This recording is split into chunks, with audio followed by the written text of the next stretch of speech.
ह्रीङ्कारासनगद्भितानलसिकां सौहक्लीं कलां बिभ्रतीं सौवर्णाम्बरधारिणीं वरसुधाधौतां त्रिनेत्रोज्ज्वलाम् वन्दे पुस्तकपाशमङ्कुशधरां स्रग्भूषितामुज्ज्वलां त्वां गौरीं त्रिपुरां परात्प्रगलां श्रीचक्रसंचारिणीम् ఓం శ్రీ విజయవాడ కనకదుర్గాదేవ్యై నమః.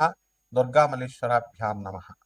ఓం వసుదేవసుతం దేవం కంసచాణూరమర్దనం దేవకీ పరమానందం కృష్ణం వందే జగద్గురుం. ఓం శ్రీ రాధాకృష్ణాభ్యాం నమః.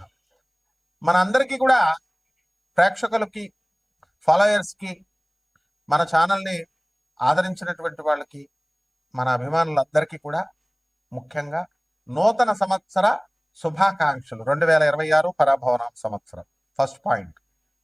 సెకండ్ పాయింట్, ఈ సంవత్సరానికి రాజు ఎవరో తెలుసా? గురువు. కాబట్టి ఎంతైనా సరే శాంతంగా విజ్ఞానంతో చేస్తాడనమాట గురువు. మంత్రి ఎవరు? ఇప్పుడు కుజుడు. మంత్రి చాలా డేరింగ్ స్టెప్స్ చేస్తాడనమాట. కాబట్టి ఈ సంవత్సరం పరాభవనామ సంవత్సరం అంటే 60 సంవత్సరాల క్రితం వచ్చిందండి. 1966, 67 సంవత్సరం ఉగాది వరకు వచ్చింది పరాభవనామ సంవత్సరం. కాబట్టి ఆ సంవత్సరంలో ఉన్న వాళ్ళకి అవమానాలు ఎక్కువగా ఉంటాయి. పాపం పుట్టినోళ్ళు మంచి ఆఫీసర్స్ అయ్యారు, మంచిగా కోటీశ్వర్లు అయ్యారు, బిజినెస్ మెన్స్ అయ్యారు, కానీ అవమానాలు ఎక్కువ ఉంటాయి. ఈ సంవత్సరంలో పుట్టే పిల్లలకు కూడా అలా ఉండడానికి ఎక్కువ అవకాశాలు ఉంటాయి. లేకపోతే ఈ సంవత్సరంలో అన్ని రాసుల వారికి కూడా ఎంత బాగున్నప్పటికీ కూడా కొంచెం అవమాన పాళ్ళు ఎక్కువగా ఉండడానికి అవకాశాలు ఉన్నాయి. ఇకపోతే సేనాధిపతి వచ్చేసరికి మనకి చంద్రుడు, సస్యాధిపతి గురుడు, ధాన్యాధిపతి బుధుడు, అర్ఘాధిపతి చంద్రుడు, మేఘాధిపతి చంద్రుడు, రసాధిపతి శని, అలాగే నీరసాధిపతి గురుడు. ఈ విధంగా ఉన్నాయండి మనకి. ఆ తర్వాత మనకి ఆదాయ వ్యయాలు కనుక మనం చూసుకున్నట్లయితే కొన్ని రాశుల వారికి మామూలుగా ఉన్నాయి, పెరిగినాయి. కొంత రాశుల వారికి లాస్ట్ ఇయర్ కంటే తగ్గినటువంటివి ఉన్నాయి. విడివిడిగా ద్వాదశ రాశుల వారికి మనం చెప్పుకుందాం.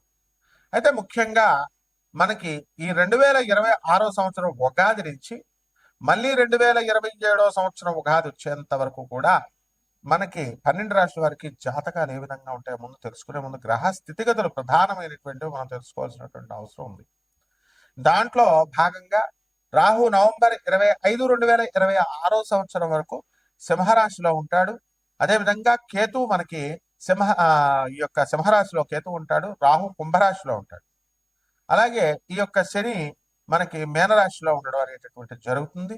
ఈ సంవత్సరం మొత్తం అంతా కూడా మనకి ఈ యొక్క గురుడు జూన్ 2, 2026 సంవత్సరం దాటిన తర్వాత మనకి కర్కాటక రాశి ప్రవేశం చేస్తాడు. ఆ తర్వాత అక్టోబర్ తర్వాత అతిచారాలు, వెనక్కి వెళ్ళాలు, రెట్రోగ్రేడ్ అవడాలు ఇలాంటివన్నీ కూడా జరుగుతూ ఉంటాయి. అయితే మిగతా గ్రహాల యొక్క చిన్న గ్రహాలు రవి, కుజ, శుక్ర, బుధ గ్రహాలన్నింటినీ, చంద్రుడిని, వీటిలన్నింటినీ మనం పరిగణలో తీసుకొని మనం ఈ యొక్క ఉగాది జాతకాలు మనం చెప్పబోతున్నాం. ఒక్కొక్క రాశి వారికి ఏ విధంగా ఉంటుందో మనం చూద్దాం. ముఖ్యంగా ఇవన్నీ కూడా కోటాను కోట్ల మంది కామన్ ప్లాట్ఫారం మీద చెప్పబడేటటువంటివి కాబట్టి స్కెలిటన్ ఐడియా 90% వరకు మీకు అప్లై అవుతాయి. అండ్ వ్యక్తిగత జాతకాలు అనేటటువంటివి చూడాలంటే మీ యొక్క డేట్ ఆఫ్ బర్త్లో ఇవన్నీ కూడా ఉండాల్సినటువంటి అవసరం ఉంది టైం. సో అటువంటి వాళ్ళు తప్పకుండా మీకు కావాల్సినటువంటి వాళ్ళు మనం సంప్రదించవచ్చు.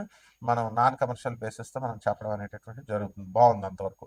ఇక 12 రాశుల వారికి ఒక్కొక్క రాశి వారికి ఏ విధంగా ఉందో ఈ సంవత్సరం అంతా కూడా ఉగాది నుంచి నెక్స్ట్ ఉగాది 2027 వరకు మనం చూద్దాం.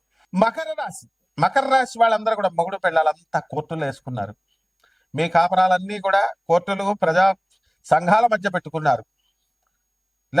ఇప్పుడు ఐపీఎస్ ఆఫీసర్స్ చెప్పేది ఎనరు, ఐఏఎస్ ఆఫీసర్స్ చెప్పేది ఎనరు. వెళ్ళిపోండి కోర్టులకి, ఏం వెళ్ళిపోండి, బెంచ్ మీదకి రాలేదండి. గుడ్, వస్తుంది. అలాగే ఈ మకర రాశి వారికి నోటికి సంబంధించినటువంటి దుర్వ్యసనాలు వచ్చేస్తాయి. తాగుడు తాగుడు తాగుడు. అందరూ అనుకోవాల్సిన అవసరం లేదు, ఫీల్ అయిపోవాల్సిన అవసరం లేదు. ఏదో పెద్ద ఎవడో మందు వాసన తెలియనట్టు బిల్డప్లు ఇవ్వాల్సిన అవసరం లేదు. కొంతమంది రాహువు ధనస్థానంలో ఉన్నప్పుడు దుర్భషగా మాట్లాడము, మందు తాగడము ఇలాంటివి వస్తాయి. And they will take non veg meals and what happens you know. అలాగే మీ సోదరులు డెవలప్మెంట్ అయిపోతారు, విపరీతంగా డెవలప్ అయిపోతారు మీ సోదరులందరూ కూడా. Let them. మా తమ్ముడు నన్ను గుర్తుంచుకోలేదండి, మా చెల్లి నన్ను గుర్తుంచుకోలేదండి అంటే ఎట్లా? ఎందుకు గుర్తుంచుకుంటారయ్యా డెవలప్మెంట్ అయిన తర్వాత? సో చంద్రబాబు నాయుడు గారు పార్టీ పెట్టారు, ఎర్రబెల్లి దయాకర్ రావు గారు, వీళ్ళు వాళ్ళు అందరూ మంచి స్టేజ్లోకి వెళ్ళారు చక్కగా.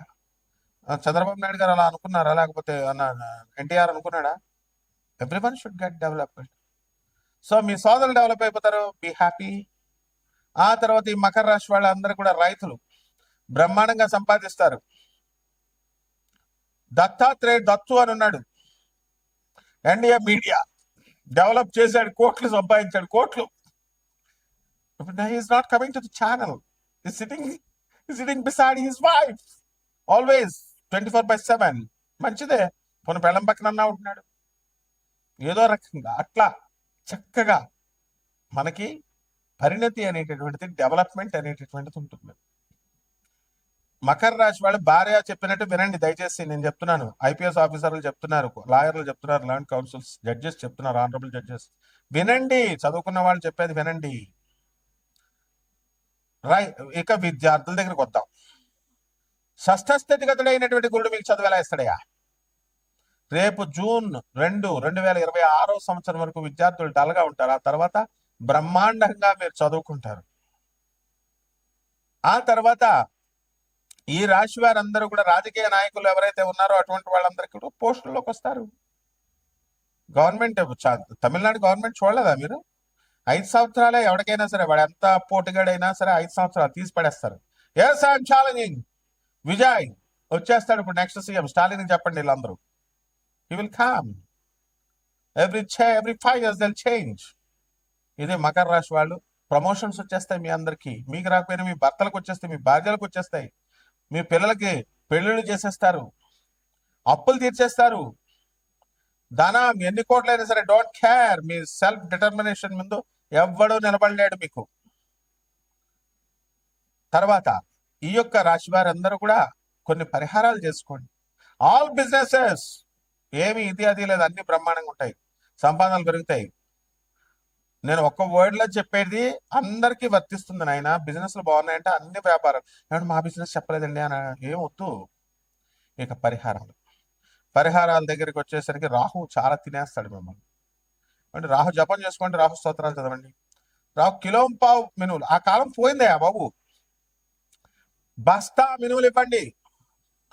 ఏమంటే 200, 300 పంతులు గారికి దక్షిణ ఇస్తాను. తిడుతున్నారయ్యా మనల్ని. ఇచ్చేయండి 5,000 రూపాయల దక్షిణ ఇవ్వండి. అభిషేకాలు నేను ఏంటండి గురుగారు మీరు నేలతో చెప్తారు, పంచామృతాలని చెప్పకుండా. గురుగారు మా బిజినెస్ లో పడిపోతున్నాయని విశాఖ జిల్లా పంతులు గారులు అంతా నా మీదకే ఫోన్లు చేస్తారు. How dare they call me. ఇచ్చేయండి, అభిషేకం చేయించుకొని పోయింది. షుగర్ ఎవడరా మీకు? షుగర్ అనేది మ్యాన్ మేడ్, వేదకాలం ఎక్కడ అవుతారా మీకు? అభిషేకాలు వేదకాలం నుంచి ఉన్నాయా అని అడిగితే షుగర్ అనేటటువంటిది మీరు వేసే పంచామృతాల్లో ఒకటి వేదకాలం నుంచి అవుద్దా? టెల్ మీ పంతుల్స్. కాబట్టి 30,000 రూపాయలు మా పంతులు గారు బాధపడుతున్నారు, వాళ్ళని బాధ పెట్టడం నాకు ఇష్టం లేదు. అందరూ కూడా పంచామృతాలతో అభిషేకం చేసుకోండి, 30,000 దక్షిణ ఇవ్వండి. బ్రహ్మాండంగా. అంతేగాని చెట్టు చుట్టూ తిరగండి, రావి చెట్టు చుట్టూ తిరగండి, దేవుడి గుళ్ళు చుట్టూ తిరగండి. ఎవడైతేనేమి అరుణాచల్ వెళ్ళిపోతే వచ్చేద్దా? గాణగాపురం 7 రోజులు ఉండమని చెప్తున్నాడు పెద్ద మనిషి. 7 రోజులు ఉంటే వచ్చేస్తుందా? నువ్వు నీ ఎంజాయ్ చేస్తున్నావు, నువ్వు లాడ్జ్లో దిగుతున్నావు, నువ్వు నీ ప్రయాణాలు చేస్తున్నావు. దత్తాత్రేయుడికి ఏం సంబంధం? పేదవాళ్ళకి ఇవ్వు అని చెప్పాలి, పేదవాళ్ళకి దానం చేయాలి, అనాథలకు ఇవ్వాలి, సాధువులకు ఇవ్వాలి. ఏదో 10 రూపాయలు ఇస్తే కుదరదు, 1000 రూపాయలు మినిమం ఇవ్వాలి. ఎస్ మీరు చేశారా గురుగారు అంటే ఎస్ ఐఎమ్ డూయింగ్. 200 కంట్రీస్ లో ఉన్న ఆనంద్ మార్గ్ ఆశ్రమానికి ఇంటర్నేషనల్ కోఆర్డినేటర్ నేను. 300 బ్రాంచెస్ ఉన్నటువంటి చంద్రగుప్త మౌర్య ఈ ఛానల్ కి మెయిన్ పర్సన్. అలా మౌర్యాలలాగా బతకండి, చంద్రగుప్త మౌర్యాలాగా రాజాలాగా బతకండి, కాకిలాగా కలకాలం వద్దు, హంసలాగా మకర రాశి వాళ్ళు బతకండి. శుభమస్తు.